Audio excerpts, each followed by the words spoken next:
Hey, trying out an awkward vlogging setup here, and I'll probably stop walking as soon as I find a spot with no fire ants.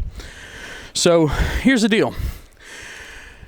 People go to mechanics, and the biggest mistake I see is that they go to mechanics that are not they're not small, they're not local, they're big chains. What do you say? Pep Boys, Firestone, you get the idea. And the problem with this is that these big chains are very well isolated from actually having to care about the customer. They really have no reason to care about you and to care about your car, short of a lawsuit. But just even assuming relatively good faith, they have no reason to care. So if you go to Pep Boys or Firestone, I can't remember all of them, there are so many, but any big recognizable brand name that's not just like a local one or two person, whatever, one or two shop, not really a chain, but just locally owned and operated. You go to one of these big mechanics. First of all, the salespeople, well, the mechanics are salespeople. They will try to sell you things. The most notorious out of all this kind of stuff is Jiffy Lube has been caught trying to sell people stuff like air filters, oil, whatever, transmission flushes, after a mechanic already did all that stuff. And they bring out a fake oil or dirty air filter, claim it's from your car. This is common. It's almost like some kind of easy sport at this point to go after Jiffy Lube and make some kind of bad commercial or news report or whatever about them. I should stop walking around, huh? Anyway, so it's easy to pick on Jiffy Lube. But the problem with Jiffy Lube is not a problem that is unique to Jiffy Lube. All the big chains do the same thing. They are huge. Now, even though they push very hard for you to buy stuff from them, one of the problems with them is going to be that even though they're pulling all this extra money in by basically misleading, if not lying to you, they still need to make more money because they're a chain. But because they're a chain, they're also less coupled to success.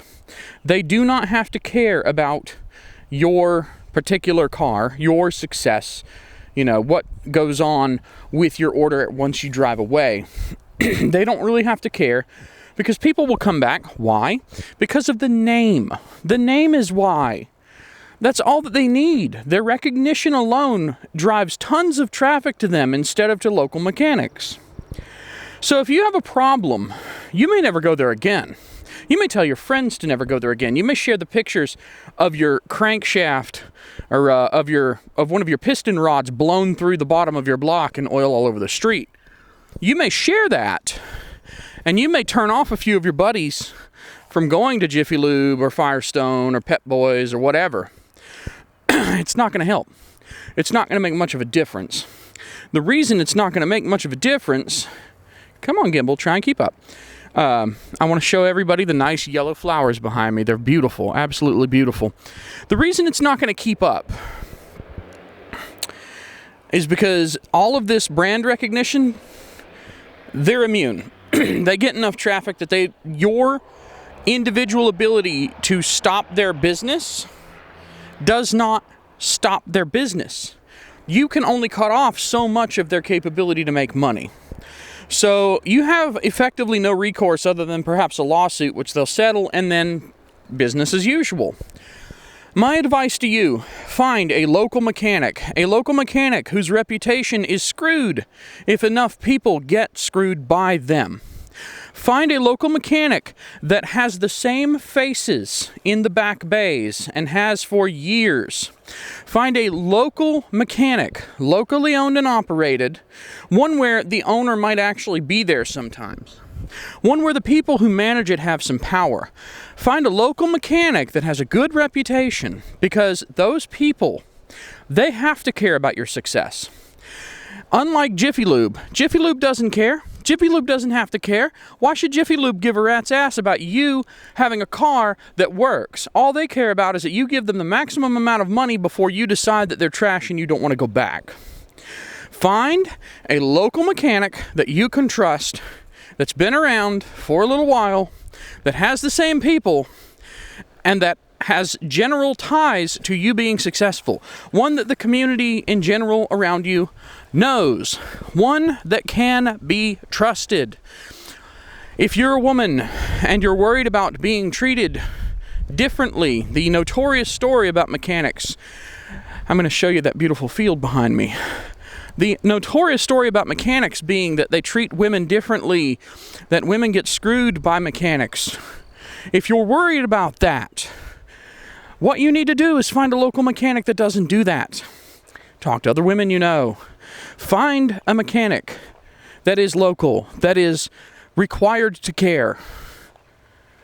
And I feel like a broken record at this point, but it really is that simple. Why do you keep going to these brand name places? Why? Why do you do business with them? Why? What reason? What benefit do you get from that? What is it about these brand name places? Huh? Tell me. I want to know.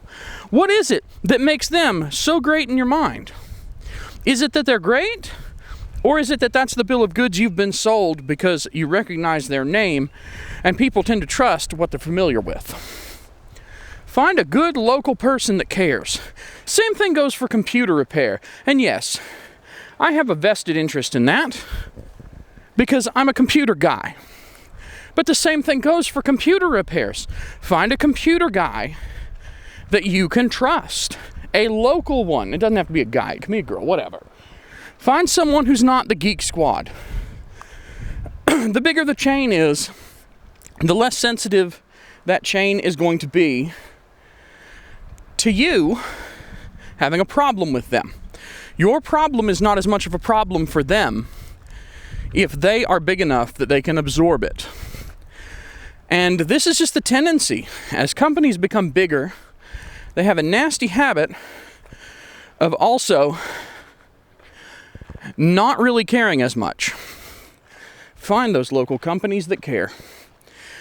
And on that note, I'm going to go back up the road and upload this to the tubes of you. But I would like for you to also, now that you're at the end of this video, you can do the whole like, share, subscribe, whatever, comment thing. But I'd also like for you to follow me on BitChute. I'm going to start doing more videos. And I would like for you to go to BitChute, bitchute.com, something. It's Jody Bruchon on BitChute. I've been pushing my catalog from YouTube there. And, I'm not sure, but I may start focusing more over there. And this is going to sound silly, but a lot of the reason for that is because BitChute actually lets you use the service Ko-fi, Ko-Fi, to support creators. They actually have a button for that. Oh, it's nice and dark over here. So, BitChute makes it easier for you to support me. Now, obviously, I'm on Subscribestar, Flatter, Ko-fi. I have a PayPal. All that can be found at my website, jodybruchon.com. But I'm kind of tired of YouTube, so go follow me on BitChute. Join me over there. And I'm working on building my presence on Rumble and Odyssey as well. But the problem is, Odyssey, which is library, LBRY, they have some weird upload requirements. So, yeah, I'll figure it all out. But right now, BitChute is my priority, so come see me there. That'll be it. Maybe next time I won't have such a gimpy gimbal like this. Come here. Yeah, this gimbal is angry with me. I probably should, yeah. I need to figure out what's going on with this gimbal. It's all wacky. And I just put my new camera on it, so things are a little strange. But there we go. All right. Next time, I promise this gimbal situation will be fixed. I'll probably also use a much wider lens, so you won't have quite as much trouble seeing me. Thanks for watching. Have a wonderful day. Take care. and I'll see you in the next one.